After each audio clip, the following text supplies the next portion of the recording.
What if a stage did not erupt in noise, but in memory? What if a single color rising quietly from the dark could make an entire arena hold its breath? On New Year's Eve, as the final hours of the year slipped away, something remarkable unfolded. It was not loud, it was not forced, yet it traveled further than applause ever could. That night, Xiao Zhan stepped onto the stage, and the Red Sea returned. What made this moment extraordinary was not what happened, but how it began. There was no signal to follow, no visible cue, no collective countdown. Nothing announced that a spectacle was about to unfold. And yet, the Red Sea emerged with quiet certainty, as though it had been waiting for the right moment to breathe. This absence of instruction is precisely what gave the moment its weight. It suggested a shared understanding that no longer required coordination. Thousands of individuals responded not to direction, but to memory. In that instant, the audience was not reacting. They were recognizing something familiar. For viewers, this creates a subtle but powerful emotional shift. We are accustomed to being told when to feel, when to applaud, when to be moved. Here, no such permission was given. The emotion arrived organically, almost instinctively. That is why the beginning felt so still. Not empty, but composed. Not quiet, but attentive. It was the kind of silence that exists only when people are fully present. And in that stillness, the moment did not demand attention. It earned it. This Red Sea did not arrive as a declaration. It arrived as a continuation. 5 years can feel like a lifetime in entertainment. Trends fade, loyalties shift, narratives are rewritten. Yet what unfolded here carried none of the urgency of proving relevance. Instead, it carried the calm confidence of something that had already survived time. What made this Red Sea feel different was its emotional maturity. It was not fueled by excitement alone, but by endurance. It did not ask to be noticed. It simply existed, steady and assured. For the audience, this distinction matters deeply. There is comfort in witnessing something that does not rely on novelty to hold meaning. The red lights did not compete for attention. They gathered it gently. This moment suggested that connection does not have to be loud to be strong. That trust, once established, does not need constant affirmation. It can return quietly, unchanged in essence, even after years apart. And perhaps that is why the Red Sea felt less like a wave this time, and more like ground beneath one's feet. The performance itself carried the same philosophy as the moment surrounding it. Nothing excessive, nothing hidden. Fully live vocals, sustained control, and visible physical challenge were not framed as feats. They were presented as facts.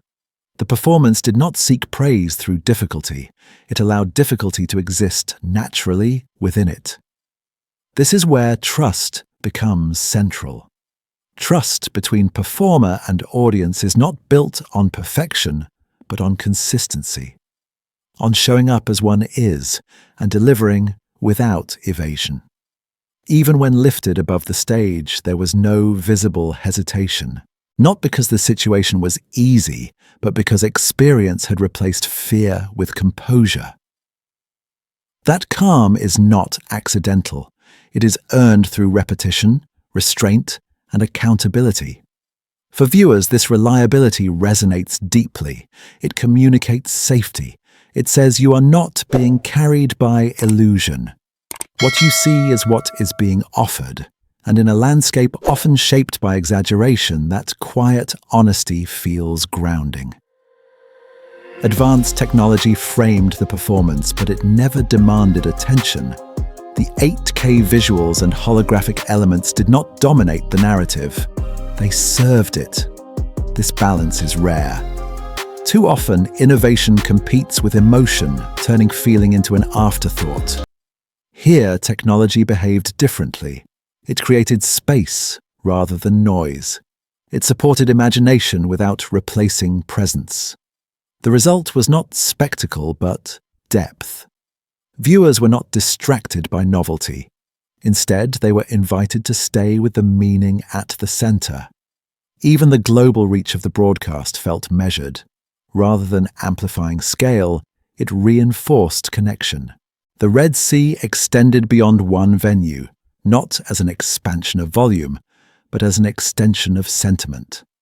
This restraint allowed the moment to remain human. The technology did not speak over the emotion. It stepped aside and let it breathe. And that choice, to prioritize meaning over display, is precisely what allowed the experience to feel sincere rather than staged. Color became a language that evening, one spoken without explanation. Red filled the space, not aggressively, but deliberately. It represented commitment, memory, and shared history. Against it stood violet, composed and reflective, carrying a different emotional weight.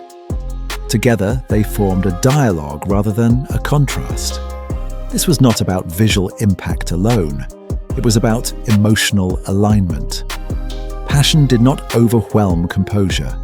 Energy did not eclipse control. The colors coexisted, each giving the other context. For viewers, this visual harmony communicated growth. It suggested that intensity can evolve without losing sincerity, that strength does not have to harden to endure. Nothing about the imagery asked to be decoded. It was felt before it was understood. And that immediacy is what made it effective. In a single frame, emotion and restraint shared the same space. And in doing so, they told a story of maturity, quietly, clearly, and without insistence. Amid precision and composure, a small moment of informality appeared, and it mattered more than it seemed. A brief, unexpected use of local dialect drew warmth and laughter, not because it was rehearsed, but because it was human. It reminded the audience that refinement does not erase curiosity, and confidence does not exclude humility. This moment did not interrupt the narrative. It softened it.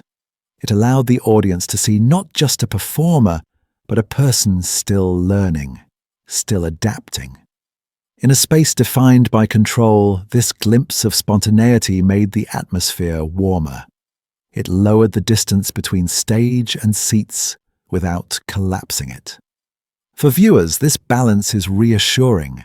It suggests that growth does not require detachment, that professionalism and approachability can coexist. And sometimes it is these unguarded seconds, brief and unscripted, that anchor the entire experience in something recognizably human.